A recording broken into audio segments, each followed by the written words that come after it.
From Washington, this is VOA News. A British hostage is executed by the Islamic State terrorists. The White House insists no ban on travel to and from West Africa. I'm Vincent Bruce reporting from Washington. The group calling itself the Islamic State Group says it has executed British hostage Alan Henning. The terrorist group released a video late Friday purportedly showing Henning being beheaded. If confirmed, it will be the Islamic State's fourth beheading of captive foreigners in recent weeks. The Islamic State said the men were beheaded in retaliation for strikes by a U.S.-led coalition on their positions in Iraq. The terror group continued their advance on the northern Syrian town of Kobane near the Turkish border Friday. There, Turkish fighters have been struggling to repel them for weeks. The assault has forced more than 160,000 Syrians to flee into Turkey. Turkey has vowed to do whatever it can to keep Kobane from falling to the Islamic State fighters.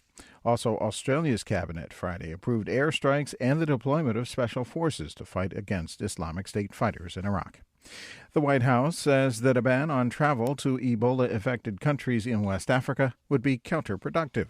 State Department spokeswoman Jen Psaki at a Friday briefing. WHO and CDC have not recommended that we cut off travel from these countries because it remains essential that the world community engage in order to help the affected countries address and contain this ongoing health crisis. Homeland Security Advisor Lisa Monaco also said airport screening procedures are keeping ill people off of airplanes. For more on all of these stories, visit us at our website, voanews.com. This is VOA News. In Hong Kong, pro-democracy protest leaders have called off talks with the government after threatening to do so if action was not taken to protect demonstrators. In a joint statement Friday, protest groups said organized attacks on demonstrators must stop. At the same time, Hong Kong police have urged protesters to remain peaceful. In a news briefing Friday, Chief Superintendent of Police Public Relations Branch Hoi Chung-tak said they do not want to use force. I stress that the police will exercise the greatest tolerance, but I ask the protester to cooperate with the police. Hong Kong police said they were forced to intervene Friday when street fights broke out between pro-democracy protesters and frustrated residents who opposed the week-long protests. In Mali, 9 United Nations peacekeepers from Niger have been killed and others wounded in an ambush on Friday. UN Secretary-General Ban Ki-moon has called it the deadliest attack committed against members of the peacekeeping mission. He's called on armed groups in northern Mali to abide by their declaration of September 16th in Algiers to restrain from attack against peacekeepers. Britain's Prime Minister David Cameron has pledged support for Afghanistan's new president and the country's new unity government, but says the country can defend itself now. Cameron issued his statement Friday during a surprise visit to Kabul, where he met with Afghan President Ashraf Ghani. Mr. Cameron said an Afghanistan free from al-Qaeda is in Britain's best interest.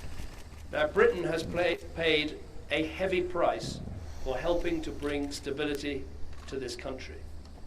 But this is where al-Qaeda trained their terrorists. This is where 9/11 and countless other plots were hatched. And Afghanistan, free from al-Qaeda, is in our national interests as well as Afghanistan's. And now, 13 long years later, Afghanistan can and must deliver its own security. Britain currently has 3,000 troops in Afghanistan as part of the NATO force. At least 32 people are dead in eastern India after a stampede Friday at a Hindu festival.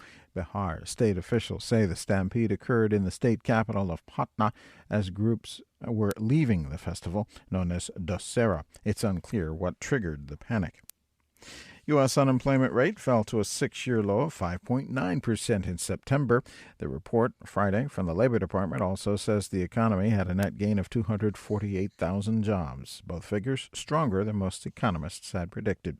And across the board in the U.S., the Dow, S&P 500, and NASDAQ indexes were all up. I'm Vincent Bruce in Washington. That's the latest world news from VOA.